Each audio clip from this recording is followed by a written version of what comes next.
Simbol budaya itu biasanya adalah simbol-simbol yang ada di alam. Ilmu ini munculnya itu adalah di daerah yang curah hujannya tinggi. Ini kalau dari ilmu Jawa Mas ya, dari ilmu Jawa pun itu sudah tertulis. Selamat malam sobat pendengar Pak Toman Punya Cerita, pendengar dan penyimak Pak Toman Punya Cerita. Kembali kepada cerita kami tentang semua fenomena yang kita analisis dari sudut pandang ilmu pengetahuan dan pengalaman. Sehingga harapannya sobat pendengar dan penyimak Pak Toman Punya Cerita bisa menyikapi dengan bijak apapun cerita yang kami ceritakan, sehingga semakin menambah wawasan dari sudut pandang ilmu pengetahuan sebagai penguatan dari laku guna atau nilai manfaat yang kita berikan di masyarakat. Kembali kepada kedua narasumber kami, Pak Koko dan Mas Dimas. Selamat malam Pak Koko, Mas Dimas. Malam ini kita menceritakan tentang budaya ya, kebiasaan yang akhirnya menjadi sebuah budaya dalam masyarakat. Nah, fenomena kali ini kita akan mengangkat fenomena yang sempat viral di acara kemarin, balap MotoGP di Mandalika, yaitu tentang hujan. Tentunya berdasarkan sudut pandang dan pengalaman dari narasumber. Selamat malam Pak Koko, Mas Dimas. Nah, kita lagi akan menceritakan tentang fenomena tentang hujan. Yang pasti kalau dari siklus ya, sumber dari siklus air, maka hujan itu adalah sebuah siklus, salah satu dari siklus mata air, mulai dari laut menguap secara ilmu kalau di ilmu geografi ya, menguap kemudian mengembun, akhirnya turun jadi hujan, diserap dan akhirnya menjadi sumber mata air dan sebagian ke laut. Nah, dari sisi budaya nih ke Pak Koko dulu, terkait dengan, mungkin kalau dari sisi budaya secara umum ya, yang salah satunya adalah fenomena tentang hujan, sarang hujan, penyarang hujan dan sebagainya. Menurut Pak Koko bagaimana ke budayanya dulu, secara mungkin pendapat personal? Saya kira begini ya, jadi budaya semakin sebuah bangsa ketika semakin budayanya itu banyak ragam coraknya, saya kira itu adalah indikasi bahwa sebuah bangsa itu adalah bangsa yang maju, peradaban yang maju, saya katakan berarti yang warisan luhur ini, budaya ini di masa lampau itu sudah menunjukkan kemajuan sebuah peradaban. Peradaban leluhur kita di waktu lampau itu berarti sudah sangat maju. Bahkan saya boleh mengatakan yang memiliki tingkat kecerdasan yang di atas rata-rata. Kecerdasan SDM ya dalam mengolah ilmu ya, SDM-nya berarti maju. Ya. Berarti luar biasa tingkat SDM-nya. Yang kedua, semakin banyak corak budaya dalam sebuah bangsa, itu juga mencerminkan kayanya akan SDA, sumber daya alam. Kenapa? Di dalam simbol-simbol budaya itu biasanya adalah simbol-simbol yang ada di alam. Ya. Toh ya, batik yang dipakai ini, yang saya pakai ini di Mas Tio ini, itu adalah gambaran simbol-simbol yang ada di alam, daun, tanaman, tumbuhan, binatang dan sebagainya. Itu menjadi simbol-simbol yang ditumpahkan menjadi sebuah karya.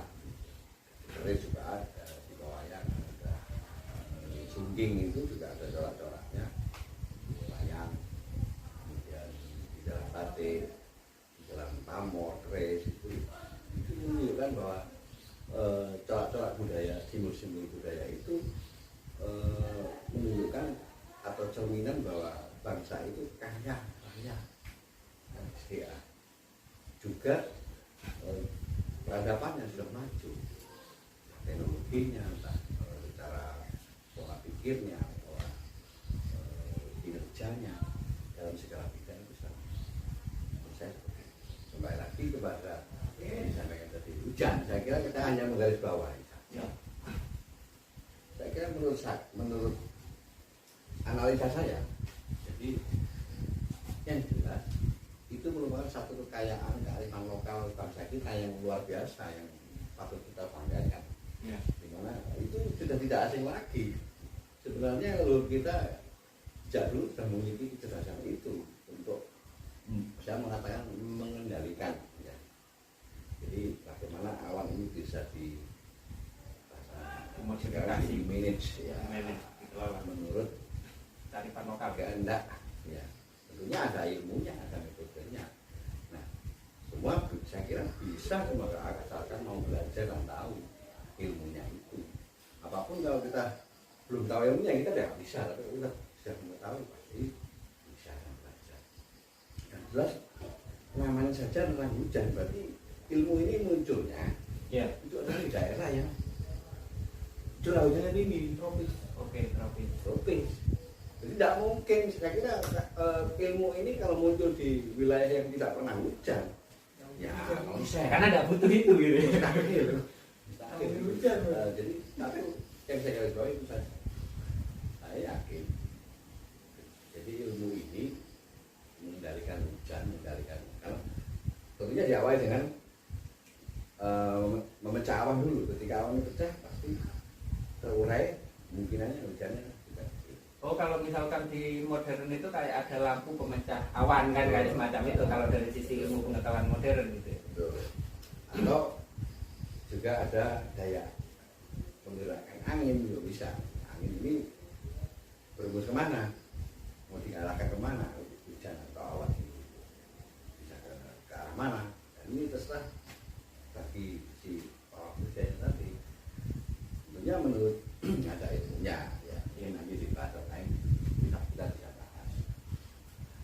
Saya kira itu. Jadi saya kasih tahu ini tentang ilmu tentang hujan atau mengendalikan awan yang mendung saya yang potensi hujan ini saya kira lahirnya itu pasti di daerah yang berada itu itu saja.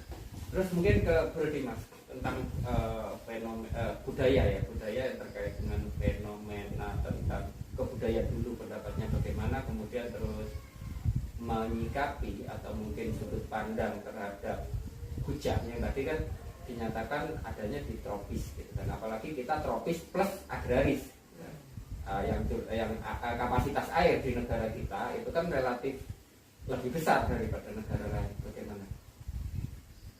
Ini kalau dari ilmu Jawa Mas ya, dari ilmu Jawa pun itu sudah tertulis. Sudah tertulisnya kita itu di awal tahun itu sudah ada. Kita mengikuti tanggal Jawanya saja. Tanggal Jawanya itu kan sudah jelas loh. Jelasnya kenapa?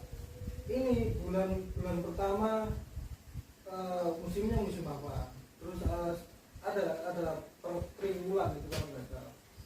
Nah, setahu saya per triwulan. Jadi pada saat musim hujan itu kalau nggak salah sudah mulai tanggal hitungan Jawa itu tanggal 5 sampai 6, 7, 8. Cuman naiknya pada saat musim hujan tanggal bulan Jawanya itu sekitar bulan 7 atau 8. Menurut saya logikanya hujan itu kan terjadi karena siklus, Mas. Ya, logikanya kan karena siklus. Jadi mereka yang menurut mereka mau hujan itu mereka sudah tahu, Paham siklusnya. sudah paham siklusnya. Tinggal mereka yang mengarahkan dengan energinya mereka yang mereka punya. Jadi hujannya sudah kelihatan. Oh, ini mendung, anginnya arah kemana? Tinggal mereka yang mengarahkan angin dan mendungnya itu tadi. Nah, lama nggak lamanya hujan itu tinggal melihat. Secara kita aja sudah melihat gitu, Mas. Sudah melihatnya, oh ini Mendungnya gelap gitu ya. Mendungnya pekat, mendungnya tipis. Itu kan sudah terlihat. Ini berapa jam sudah terlihat. Itu secara kasat mata. Jadi logikanya seperti itu. Jadi seperti yang viral di Mandalika itu sebenarnya mereka karena sudah terbiasa melihat hujan, pengalaman mereka insting ya gitu yang muncul. Akhirnya instingnya beliau keluar. Jadi dia cuma menetralkan energi yang ada, tinggal mengarahkan anginnya mau kemana, hujannya berapa, jam berapa, sekian udah kelihatan. Tinggal kita, itu tadi kan sempat saya pernah lihat videonya itu, dia punya tim, dia nggak sendirian. Nah itu Mas. Jadi mereka melihat dari BMKG ini jam sekian, memang sudah ada sebagai datanya. dasar ya, sebagai dasar track record. Itu kan pakai logika. Jadi menurut saya itu bukan hal yang mistis Mas. Itu karena memang sudah ada data dan metodenya sudah ada. Metodenya seperti ini, tinggal memvisualisasikan seperti ini. Itu menurut saya. Oke, mungkin ke Pak Koko kan kembali ke hujan gitu kan. Kita mungkin sedikit mengabaikan ke yang Mandalika gitu kan. Kita lah yang lebih nyata gitu, yang ada di sekitar kita karena Banyuwangi itu kan garis pantainya paling panjang gitu kan. Nah, otomatis di sana kan aktivitas nelayan selaku kita negara agraris yang durasi kapasitas air laut lebih besar daripada daratan kan otomatis banyak nih orang yang mancing, yang intinya nelayan kan kayak gitu. Nah mungkin ada cerita Pak Koko atau Mas Dimas meskipun mungkin di analogi lain terkait menyikapi hujan. Gitu. Kalau misalnya di jalan kita kan enak gitu kan, kita bisa pakai mantel dan sebagainya. Terus nelayan itu apakah pakai mantel?